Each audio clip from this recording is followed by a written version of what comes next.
and welcome again to the Toolkit for Traders YouTube channel, where we give you free expert advisors, indicators and education to make your trading a success.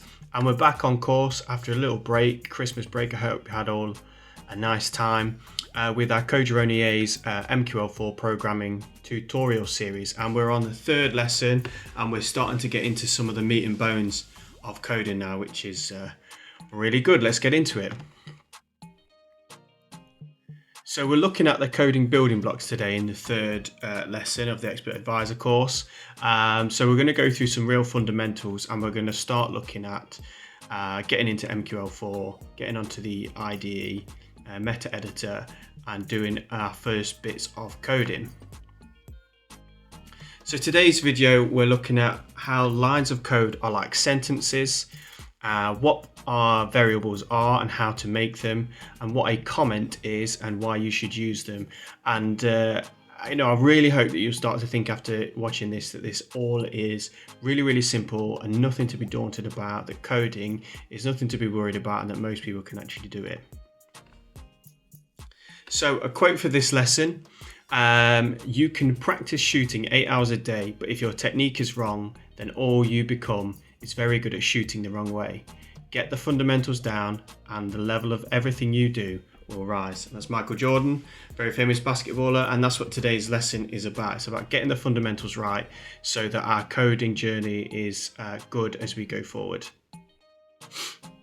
So on to our first topic of today, and it's how lines of code are like sentences. So if you in a book you have sentences or lines in your book that you read, coding is no different.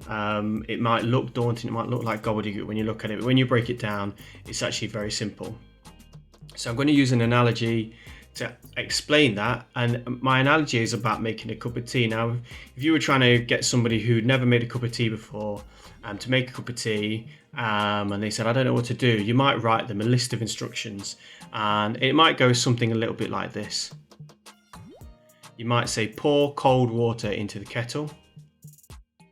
Number 2, switch the kettle on.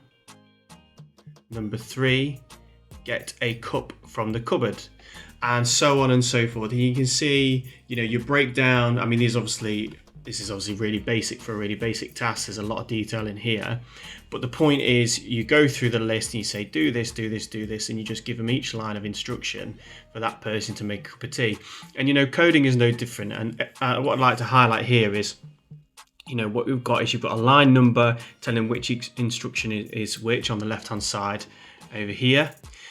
You've got your main instruction, get a cup from the cupboard, and then you've got a full stop at the end of a sentence. Now, we always do that. It's good English is to have a full stop at the end of sentences to show that sentence has ended. And lines of code are absolutely no different than this kind of instruction. So if we were to finish our making a cup of tea instructions, we've got 9 instructions here. Pour milk into the cup. If the kettle has boiled, pour water into the teapot, add a tea bag to the teapot, wait for 2 minutes to brew the tea, pour tea into milk, and drink and enjoy. And it's really simple, but that's how you'd write out those instructions. I'm sure some of you in your workplaces have had to do tasks where you've been given a list of instructions to follow, or you've had to put together some flat pack furniture which has got a list of instructions again. It's no different than that. You start at the top, you work your way down, and each line has a number on it, and that's what lines of code are. So now we're going to look at how you might make a cup of code. And so here's a sort of an extract of a piece of code where we might look at calculating what the bid-ask spread is. So you can see here we've got our line numbers down the side, just as we did before, and we've got 2 instructions here. One that is we're creating a variable, which I'll go through in a moment. We're creating a variable which is the ask minus the bid, and that's our spread. And then we're going to print that off in the journal of the MQL terminal, which says currently spread is, and then we're going to use what we've just calculated. And what we're doing here is we're saying line number 20 computer, I want you to do this calculation here, which is take the bid away from the ask. Line number 22 computer, I want you to print this message out, and then the spread which we've just calculated. And a computer does that. And the other thing to note as well on the last one is every line here finishes with a semicolon. So you can see, just as we finish a sentence with a full stop or a period if you're from America, every line of code, almost every line of code, there are some exceptions which we'll see later on, but get very used to where your semicolon key is on your keyboard, because you'll need to put that at the end of every line, and that just tells the computer that's the end of that instruction. Here's the line, that's an instruction. And it's really as simple as that. And then as maybe you've got some code on your thing now and you start looking, you go, actually this makes sense. You start at the top and you work your way down. There's nothing much more complicated than that. So as we say, we've got the line number here on the left hand side. We've got our main instruction in the middle telling the computer what to do, and then finally we always finish the line with a semicolon at the end. So that's how the code is structured, how your files are structured. So now we need to look at some of the building blocks of what's actually inside those files and start to pick apart some of those things that you need to be able to understand as you read it. Now, the number one thing you need to know is, what are variables and how do you make them? And I've got a little picture of a baby inside a computer, which will all become clear in just a moment. But you need to know what variables are, because they're key part of your coding. So variables are like storage boxes for data. So if you imagine your computer as a big warehouse, maybe like an Amazon warehouse or something like that, with lots and lots of boxes in, and each of those boxes has got something in, and in your computer, it's very similar. It's kind of like a warehouse, but for data. It's got lots of boxes for that data, which you can put things in and retrieve them later. So you can create a variable to store a bit of information or data that is useful to you. And this makes it really easy to read your code, to copy bits of data, and to reuse that information again and again. There are also pre-made variables in MQL4 for things like the bid and ask, which you saw in the last page, where the editor or the terminal stores those variables for you without you having to do anything, and then you can get those out of those boxes at a later date, which makes your coding really easy and convenient for you. So you can see here on the right, you've just got to imagine I've got this price 1.2546, and I'm putting that price, maybe that's like a pending order price that I want to buy at.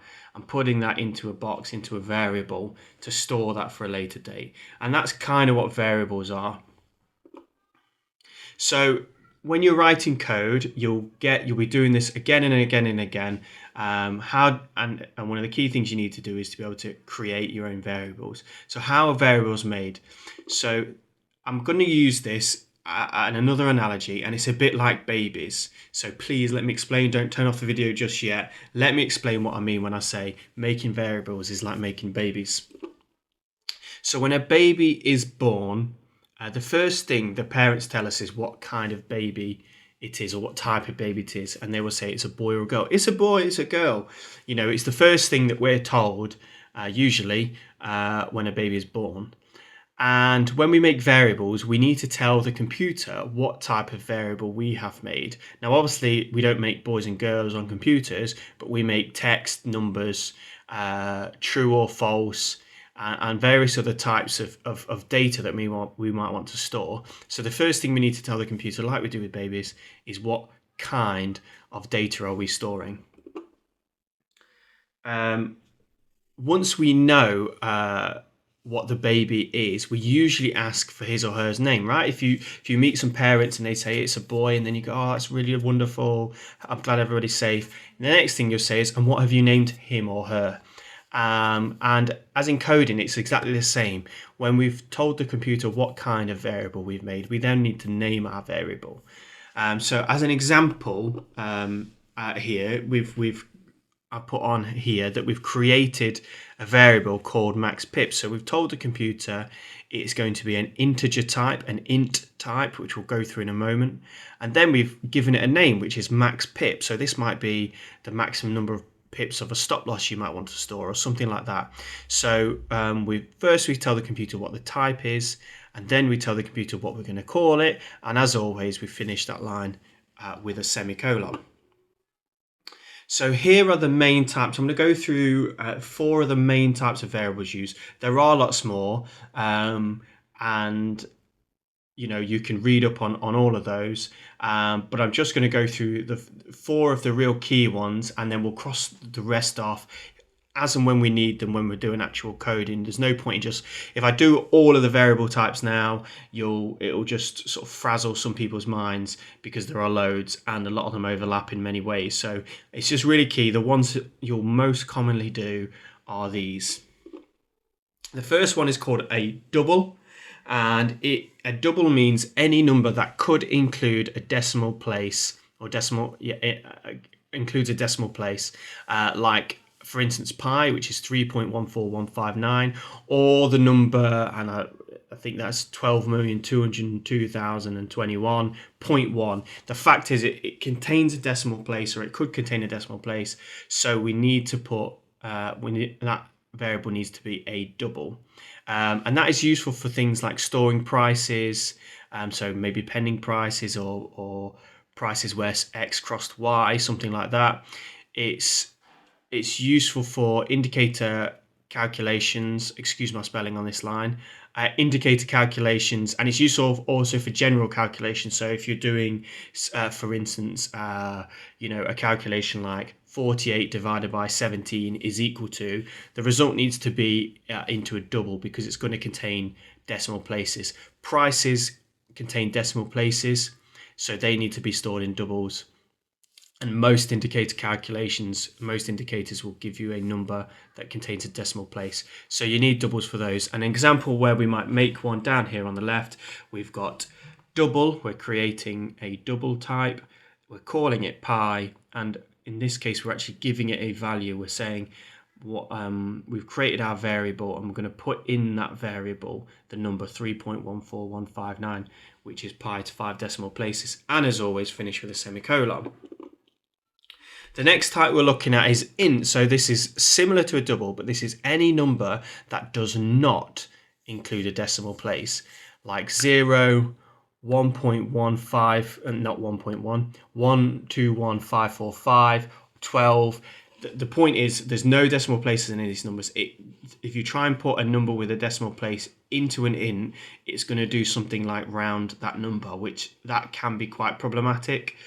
So you need to be careful about using ints, especially if you're doing calculations and divide calculations with them in particular, because they will not contain a decimal place. So that can cause problems for your calculation. So that's you need to be careful for that. So, but ints are very useful for counting. So if you're counting, let's say the number of orders you've got open, you go through 1, 2, 3, 4, 5. They're useful for storing ticket numbers for your order tickets, and enumerating lists of things like different kinds of inputs you put in, or going through different outcomes following some calculation that you have. Ints are useful for that, but the point is they're discrete numbers, not continuous like double, so you cannot use a decimal place. So again, just one with double and int, they're both numbers, but you need to know whether or not you're going to use a decimal place for them. So here at the bottom left, we've created an int type, we've called it ticket, and we've given it the number 123459, and that might be a ticket number from your order or something like that. But the point is, as you can see, there's no decimal place here, and we finish the line with a semicolon. The next one we're looking at is string. It's a strange name for something that stores text. So it's a variable type to store readable or alphanumeric text, like an error message saying error sending by order. And this might be something that you print in your journal, on your terminal, on your MetaTrader platform, or it might be a comment that you put actually on the chart itself. The point is that to be able to print text that you can read or your user can read, it needs to go in the string type. And it also means that for most printing things where you're putting numbers onto the chart, you need to convert it into a string in order to get it to go on there first.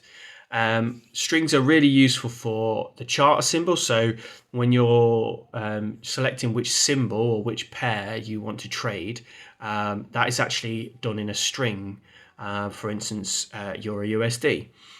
You can store error messages in string that you can read, and you can use it for showing words on the chart and creating user interfaces. So if you want to create a button that says buy, then you need to have a variable, or you need to put that variable in there that says the word buy in between the double speech marks. So here's another example where we've created a string and we've called it my favorite symbol, with keeping it together in those spaces with the underscores, and then we've given it the value Euro USD or EUR/USD. And you can see, take note of the double speech marks either side. They're kind of like brackets for strings, so you need to do that to show the computer where the start and end of your text is. If you put that the double speech marks on the other side of the semicolon here, it would print the semicolon too, and then you'd get an error because you've got it doesn't know that you've got a semicolon. So you need to just be a little bit careful with the start and end. Make sure you remember to put one at the start and one at the end of what you want your text to be, and as always, finish your line with a semicolon. And the last one I'm going to go through just now is the Boolean type, or the bool as it's written in the code. And this is a variable type that stores only two values, and they can be either true or false only. And they're written just like that, true or false, in the code. And these are really useful for checking if conditions are met before, let's say, taking a trade or doing something else, or you can get feedback on whether an order has been opened or not, and it will return true if the order has been opened and false if it hasn't. So, in your code, you might have something like this where you've gone bool, trade open, true. So what you're trying to say is that there is a trade currently open, because that's true, and if that read false, then that means there's no trades open. That's really useful for stopping over trading in your EAs and things like that. So they're the four main types of variables. I hope that's clear. I hope you understand how you might make them like you do babies as well. I hope that wasn't too obscure, but I tried to break it down really simply how you might make a variable. And the last thing before we jump onto the meta editor is why you should use comments. And I do want to get this at the start, right at the start, because comments are one of the things, especially when I read other people's codes, is totally forgotten about and totally underused, and it's actually really important. So comments in your code are text for the coder only, and the computer will pay no attention to that text at all so long as you've commented it out. And the way you can do comments, there's two ways you can actually do comments in code. The first one is to use a double slash, you can see here. So we use two slashes, and then this, anything on that line using the two slashes is ignored by the computer, but you can obviously read it as you read the code. And the second way that you can do comments is by using a slash, then a star, which is kind of like an open bracket. And then at the end of your comment, you do a star followed by a slash. And that's like a closed bracket. And that's really good for, commenting in between slash and stars is really useful for blocking whole sections of code out. And also for commenting over multiple lines. You might want to write, war and peace in your code. I don't know. Lots of instructions for anybody doing it later. Or license information is typically done between this, the star and slash way of commenting. So it's really useful to use. So they're the two you'll see. And as I say, I do think comments are underused. Don't make that mistake. Get into the habit now. You'll thank me later of putting lots and lots of comments into your code, and you use comments to remind yourself of what each part of your code does, and it will make a well commented piece of code will be a lot easier to read, improve, and edit later down the line, especially if you're in a team and you're passing it between each other. You need to put comments in to explain what you have done, so that when somebody else picks it up, they can also understand. And even yourself, I've done it before where I've started a piece of code, I've left it for a month, and I've got back into it and I thought, I've no idea what I was doing here. Why did I put this piece of code in? And it takes me ages to figure it out. Whereas if you use comments just to explain to yourself, this piece of code checks for this and does this, it makes your life a lot easier when you do it. And the other thing is, it also, comments break up the code.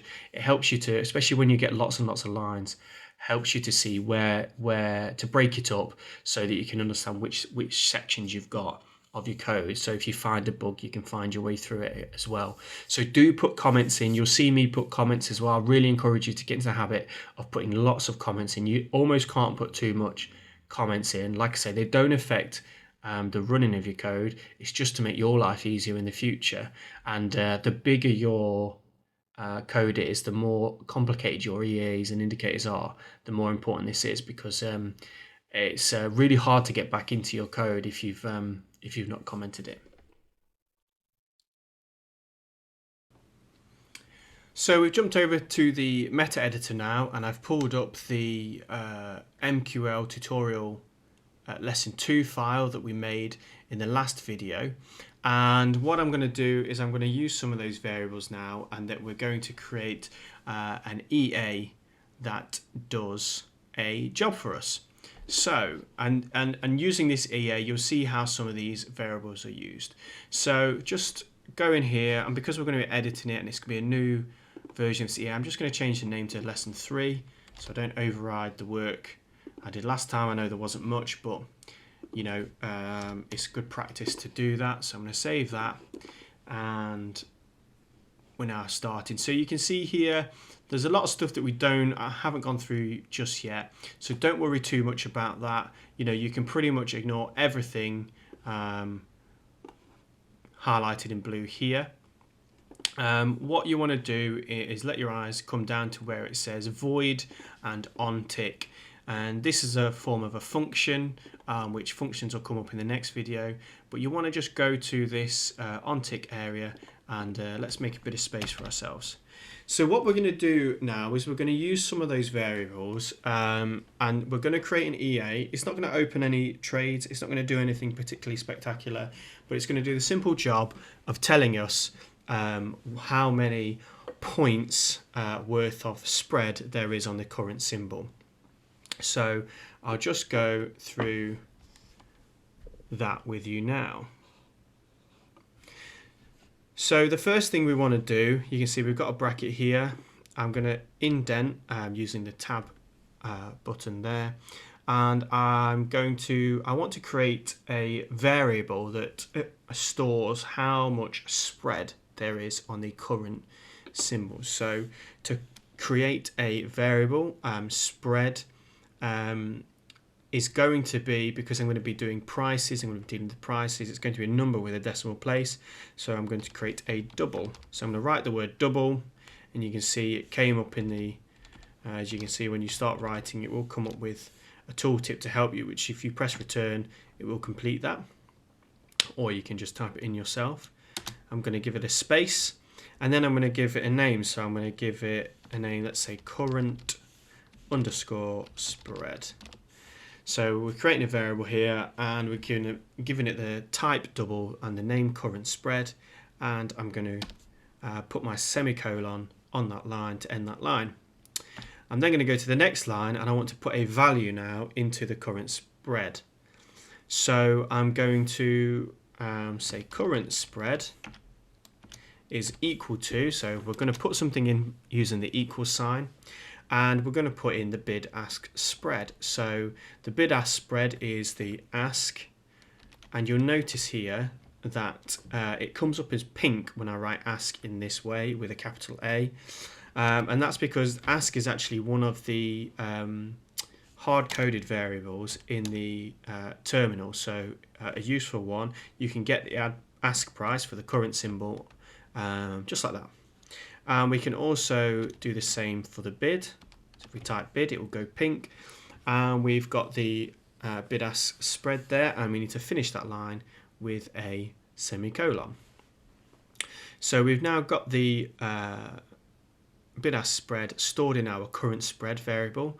We finish that line with a semicolon, and now we want to find some way to put that onto our screen. So we're going to use a function. I know I haven't gone through functions just yet, but you just have to take it at my word that if we do the following, it will print it on the screen.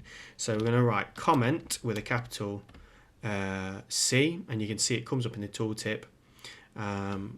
and it goes purple, we're going to open bracket, and then we're going to say what we're going to do. Actually, what I'm going to do is take a pause there. I'm going to put 2 lines in between there, and I'm going to create another variable. And our second variable is going to be a string, because what we're going to do is we're going to pre-load our comment function with a bit of a message that makes sense to us. So we're going to say string, which is a text variable, and we're going to call it, let's call it spread underscore message. So I really encourage you as well, when you're creating variables, don't give them shorthand names. You know, it doesn't matter how long they are.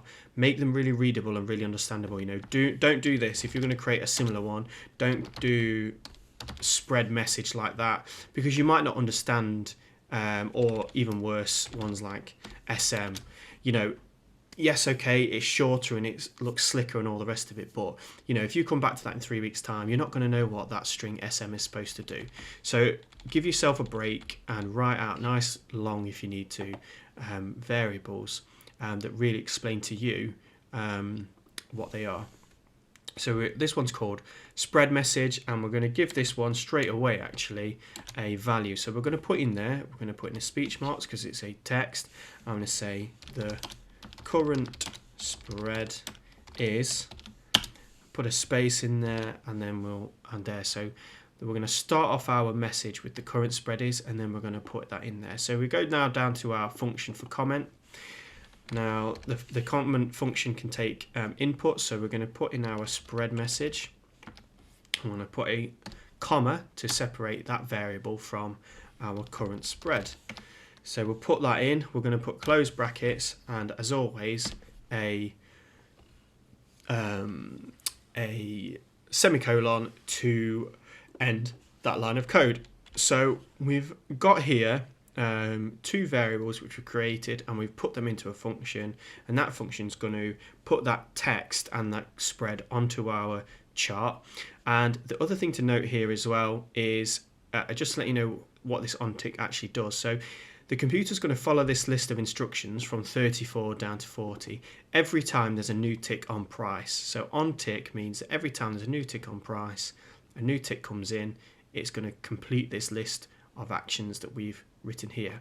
So the last thing we need to do is we need to click compile to make sure there's no errors in our code. So we'll do that. And we've got a message for that. We've got 2 errors. So we need to figure out what they are and sort that out. So if you've been watching me type, you've probably seen where my error is, but if you haven't, you can see here on the line where I put string spread message equals the current spread is, I haven't put a semicolon there, and I've been given this this error here because the computer's not found the end of this line for where we've created this variable. So if I put this semicolon in and press the compile button, you can see the error and warnings go away, and the MQ4 file has been compiled.